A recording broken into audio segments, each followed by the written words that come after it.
नमस्कार, मैं KM. Saini strength of material के लेक्चर में आपका स्वागत करता हूं। तो पूर्व के लेक्चर की कड़ी में आज हम बात करेंगे प्रिंसिपल ऑफ सुपरपोजिशन की। तो प्रिंसिपल ऑफ सुपरपोजिशन अपने स्ट्रेंथ ऑफ मटेरियल में सबसे इम्पोर्टेंट प्रिंसिपल है, जो बेसिकली ये बताता है कि किसी भी पार्ट पर अगर सिंगल लोड है तो उस लोड के इम्पैक्ट के रूप में उस पार्ट के डिफरेंट सेक्शंस पे स्ट्रेन या डिफॉर्मेशन कितना होता है, उसकी कैलकुलेशन हम प्रिंसिपल ऑफ सुपरपोजिशन के द्वारा करते हैं। और इस प्रिंसिपल का यूज करके हम किसी पार्ट के डिफरेंट पार्ट पर डिफरेंट लोड लग रहे हैं तो उनके कारण जो रिजल्टेंट स्ट्रेन आ रहा है या रिजल्टेंट डिफॉर्मेशन जो उस पार्ट में आ रहा है, उनकी कैलकुलेशन हम कर सकते हैं। तो हम यहाँ पे ये कह सकते हैं कि प्रिंसिपल ऑफ सुपरपोजिशन क्या है कि किसी पार्ट पर डिफरेंट लोड्स के कारण आने वाला स्ट्रेन, उसका परिणामी जो है वो मान लेते हैं कि एप्सिलॉन आर है। तो इसकी वैल्यू क्या होगी, उसके पार्ट पे जो इंडिविजुअल स्ट्रेन आ रहे हैं उन सबका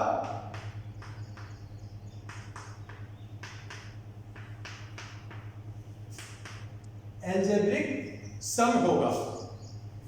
तो हम यहां इस प्रिंसिपल को समझने के लिए इस फिगर की तरफ देखते हैं।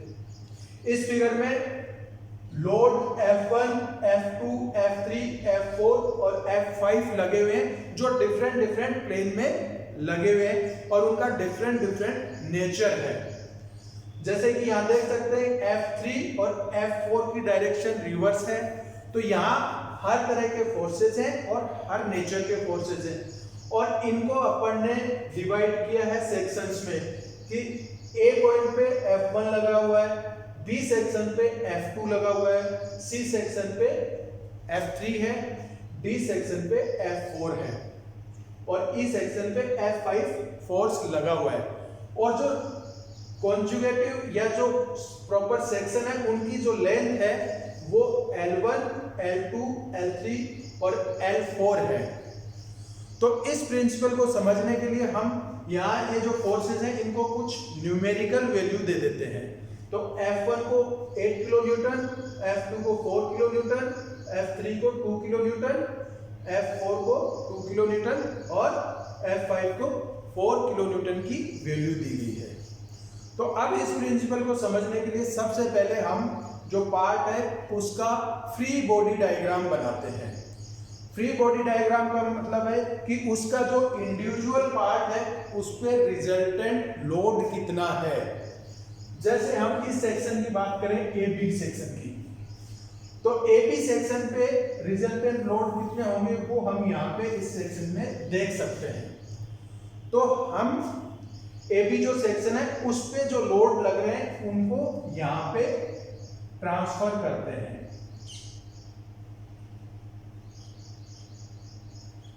ये अपना AB सेक्शन है,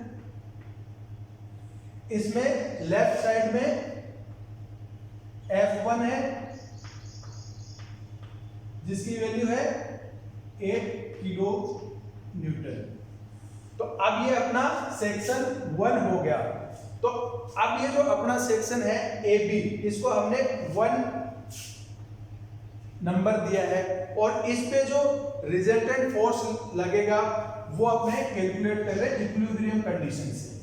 तो हॉरिजॉन्टल फोर्सेस का इक्विलिब्रियम कंडीशन हम देखते हैं। तो AB पे लेफ्ट साइड में 8 किलो न्यूटन का फोर्स लग रहा है। अगर ये सेक्शन इक्विलिब्रियम में होगा तो इस डायरेक्शन में भी आपके पास में 8 किलो न्यूटन का ही फोर्स होना चाहिए। तो वो अपने देखते हैं कि इस डायरेक्शन में कितने फोर्सेस हैं। F2 है, F3 है,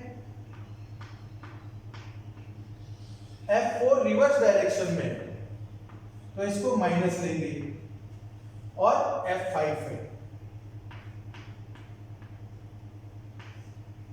तो इनकी वैल्यू अब अपने यहां पे रखेंगे तो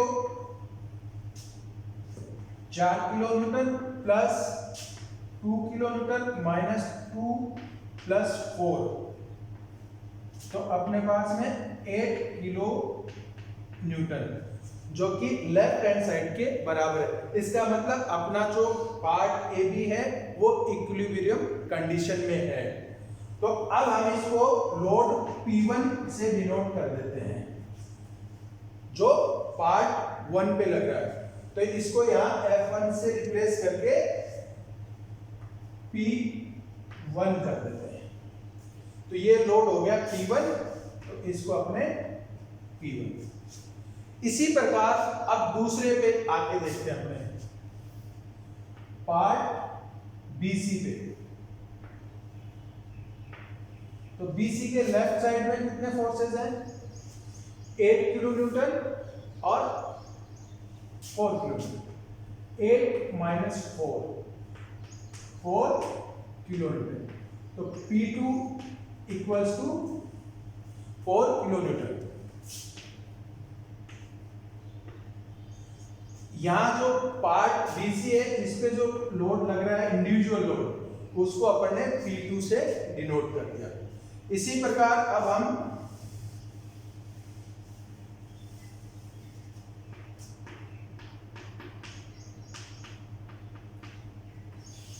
पार्ट CD पे आते हैं।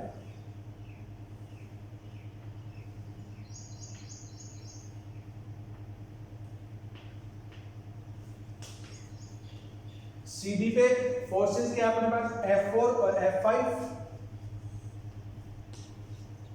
Minus 2 plus 5, 3 kilo Newton. तो P3 8 माइनस 4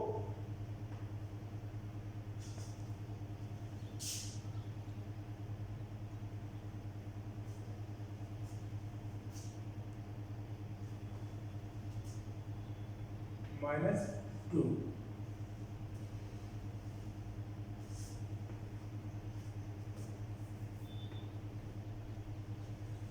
ये हो गया 2 किलो न्यूटन। ये हो गया अपना P3। तो पार्ट CD पे भी अपने पास लोड आ गए। इसी प्रकार अपने चौथा जो पार्ट है अपना, उस पे लोड निकाल लेते हैं। और ये इक्विलिब्रियम कंडीशन में होगा तो लेफ्ट हैंड साइड और राइट हैंड साइड बराबर होंगी। तो राइट हैंड साइड में आपके पास में 4 किलो न्यूटन है, तो 4 किलो न्यूटन P4। और इस साइड में अपने देखेंगे तो 8 minus 4 minus 2 plus 2, 4 kilo Newton, तो P4। तो यहां से हमने इंडिविजुअल जो पार्ट्स हैं उन पे लोड अपन ने निकाल लिए। वो अपने पास आए P1, P2, P3 और P4। इनकी न्यूमेरिकल वैल्यू अपन ने निकाल ली है। यहां से P1 है 8 किलो न्यूटन और P2 है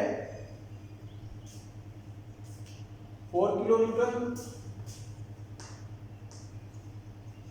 P3 है 2 किलो न्यूटन और P4 है 4 किलो न्यूटन। और ये सारे के सारे पॉजिटिव वैल्यू हैं, तो इसका मतलब सारे के सारे पार्ट्स पे इंडिविजुअली टेंसाइल फोर्सेस आ रहे हैं। तो अब हम प्रिंसिपल ऑफ सुपरपोजिशन के अकॉर्डिंग बात करें तो इसकी जो स्ट्रेन होगी, जो रिजल्टेंट स्ट्रेन होगी वो होगी ER equals to E1 plus E2 plus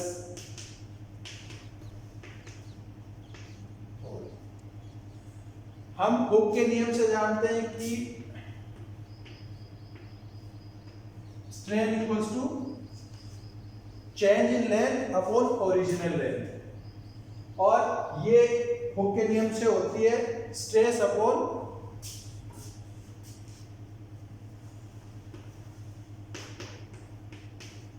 ये हुक का नियम अपना कहता है stress equals to strain into elastic constant. तो strain equals to stress upon modulus of elasticity. तो ये चीज अपने यहाँ पे पुट करते हैं। ये अपने पास में फॉर्मूला है। तो delta equals to stress into length upon E, जैसा कि हमने हुक्स लॉ में ये किया था। अब चूंकि ये इंडिविजुअल का डिफॉर्मेशन है तो स्ट्रेन को अपने डिफॉर्मेशन की फॉर्म में रख सकते हैं। तो delta resultant equals to delta 1 upon L1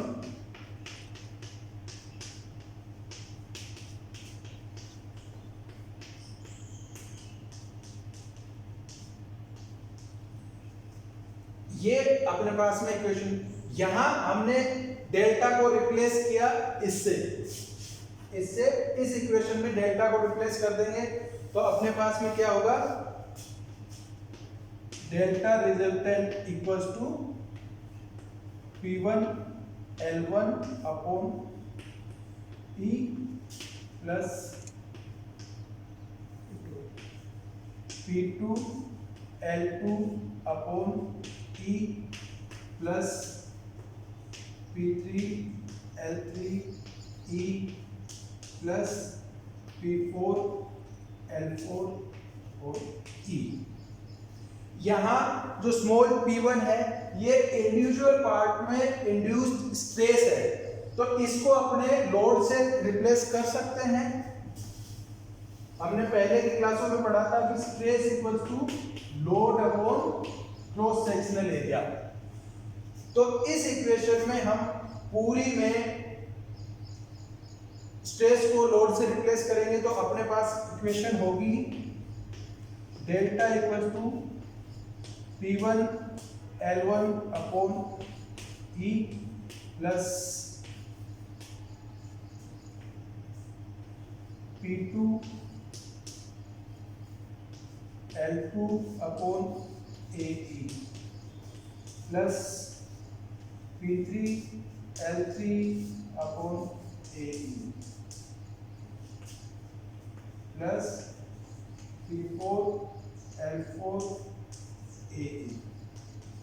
यहां हम देख रहे हैं कि इस पार्ट का cross sectional area through out the same है, तो इसीलिए हमने एक पूरा लिया और एक ही मटेरियल का ये पार्ट बना हुआ है, इसलिए हमने E भी सेम मटेरियल का लिया है। इस चीज को अपने बाहर निकाल लें तो अपना फॉर्मूला कुछ इस तरह से होगा, delta equals to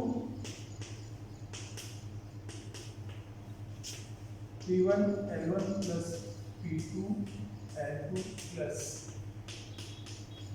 Pn Ln। ये अपना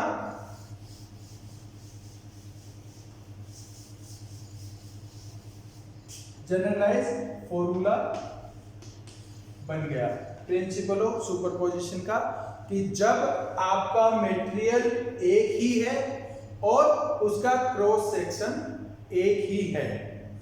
अब अपने पास में डिफरेंट स्पेशल कंडीशंस आती हैं।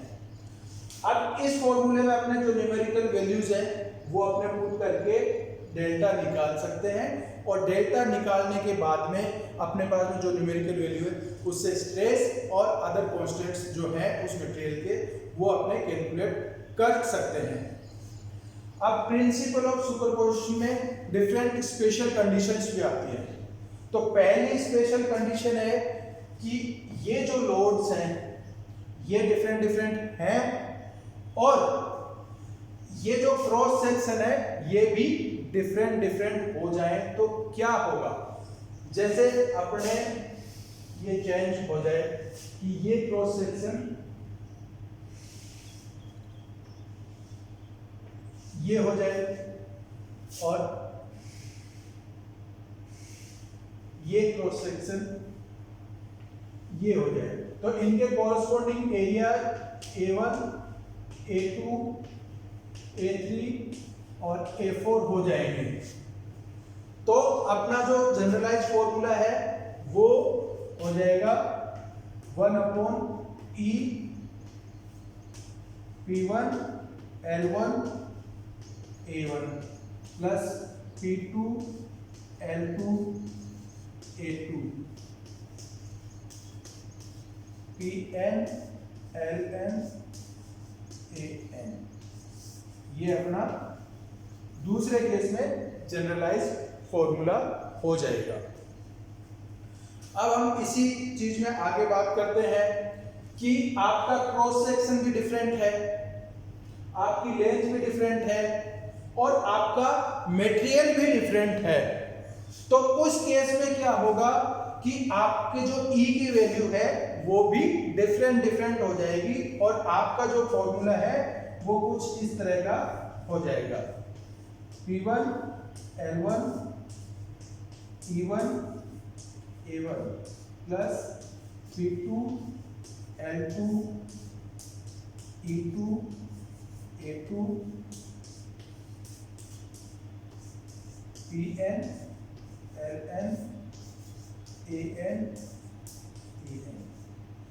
ये आपका थर्ड केस में हो जाएगा।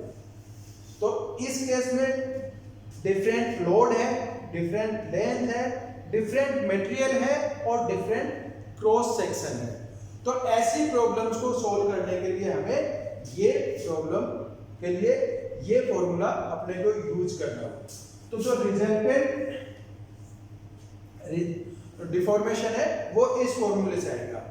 अगर आपके लोड की नेचर कंप्रेसिव है किसी कंपोनेंट पे, किसी पार्ट पे, तो आपका ये जो साइन है यहाँ पे ये नेगेटिव आ जाएगा और वो रिजल्टेंट में से लेस हो जाएगा। तो इसलिए अपने कहते हैं कि जो प्रिंसिपल ऑफ सुपरपोजिशन है वो एल्जेब्रिक सम है। जो रिजल्टेंट स्ट्रेन है वो इंडिविजुअल स्ट्रेन का एल्जेब्रिक सम है।